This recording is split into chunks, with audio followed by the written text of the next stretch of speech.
हुआ कि कहीं ना कहीं विपक्ष में इस बात को लेकर एक बौखलाहट भी शुरू हुई, क्योंकि अब विभाजनकारी जितने मुद्दे थे, अराजकता फैलाने वाले जितने मुद्दे थे, वो सरकार के द्वारा उसको समाधान उसका कर दिया गया। अब इनके पास वो मुद्दा नहीं है। तो मुद्दा क्या उठाया गया?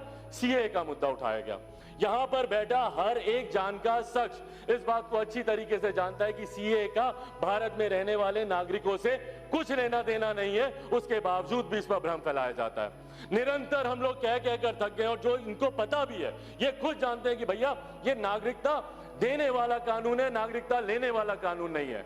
1955 में नागरिकता का ये कानून बना, सिटीजनशिप का ये एक्ट बना। उसके बाद सही है कि 2003 में इसमें संशोधन हुआ, एनपीआर को इसमें जोड़ा गया। पर हकीकत ये भी है कि 2010 में मनमोहन जी की सरकार में, उस वक्त के वहां के वित्त मंत्री चिदम्बरम जी के समय में, उस वक्त इसमें संशोधन कर इसमें एनआरसी को जोड़ा गया।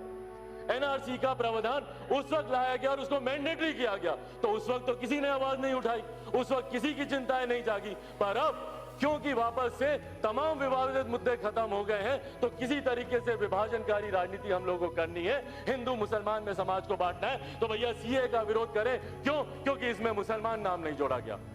निरंतर हम लोग हर मंच से, और ये कहीं ना कहीं विपक्ष की भी जिम्मेदारी बनती है कि आप देश को आप इस तरीके से जला नहीं सकते हैं। और सर इतिहास देखिएगा, हाथ कंगन को आरसी क्या सर, साल 2 साल 3 साल में पता चल जाएगा कि किसकी नागरिकता छीन ली। पर उस वक्त जब ये बात स्पष्ट होगी कि इस कानून से किसी की नागरिकता नहीं गई, तो उस वक्त इतिहास इन लोगों को और ऐसे राजनीतिक दलों को और ऐसे राजनीतिक नेताओं को कभी माफ नहीं करेगा जिन्होंने देश में आगजनी और अराजकता का माहौल बनाया। सर एनपीआर की बात है, एनपीआर में हम लोगों की भी चिंता है। हम लोग गए थे गृह मंत्री जी से, हम लोगों ने बात की, उसमें एक दो ऐसे प्रावधान है जिसको लेकर हम लोगों की भी चिंता है। हम लोगों ने बात की, उन्होंने पूरी तरीके से उसको स्पष्ट किया। उन्होंने तो यहां तक भी बोला कि उसके बाद भी अगर किसी को इस बात की शंका होती है कि भैया कोई डाउटफुल लिस्ट बन रही है, तो हम लोग फॉर्म के नीचे लिखने को भी तैयार हैं कि कोई ऐसा कॉलम जो कि नहीं भरा गया या उसमें जानकारी नहीं दी गई है, तो इसकी वजह से आपको किसी डाउटफुल लिस्ट में नहीं डाला जाएगा। मैं तो विपक्ष के साथियों से आग्रह करूंगा, बना लीजिए एक अपना प्रतिनिधिमंडल, चलिए होम मिनिस्टर के पास जाइए, वहां पे जाकर उनसे बातचीत कीजिए, जितने अपने प्रश्न उसका हल लीजिए। सड़क पर आप राजनीति कर रहे हैं, संसद आप चलने नहीं देते, यहाँ पे आप हंगामा करते हैं। चलिए ना होम मिनिस्टर के पास, मैं लेके चलूंगा, मैं जिम्मेदारी लेता हूँ। चलिए होम मिनिस्टर के पास चल के हम लोग बात करते हैं, जितने आपके प्रश्न हैं उनका जवाब आप उनसे ले लीजिए। उसके बाद भी अगर आपको लगता है कि कहीं कुछ गलत हो रहा है तो कीजिए हंगामा। एनआरसी का लेके आपने बिना मतलब के आपने हो हल्ला मना बचाया हुआ है। हमारे प्रधानमंत्री बोल चुके हैं, भैया हेड ऑफ द गवर्नमेंट है हमारे प्रधानमंत्री, मेरा विश्वास है हमारे प्रधानमंत्री पर।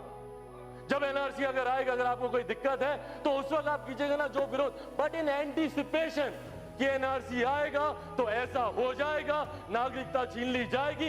इन एंटीसिपेशन आज आप देश को जलाने में लगे हुए। क्यों? I am not yielding, I am not yielding. You have spoken enough, let me speak. I am not yielding to anyone. NRC जब आएगा तो उस वक्त आप इन बातों को आप उठाइएगा, पर इन एंटीसिपेशन अभी से आप देश को जलाने का काम कर रहे हैं, देश में अराजकता का माहौल फैलाने का काम कर रहे हैं, एक अविश्वास पैदा कर रहे हैं आप, और जो कि किसी भी सभ्य समाज के लिए और भारत जैसे डेवलपिंग कंट्री के लिए बिल्कुल भी सही नहीं है। इसको कतई इसको जायज नहीं ठहरा सकता। और जैसा मैंने कहा, आने वाला समय अपने आप दर्शाएगा सर कि कौन सही था कौन गलत था।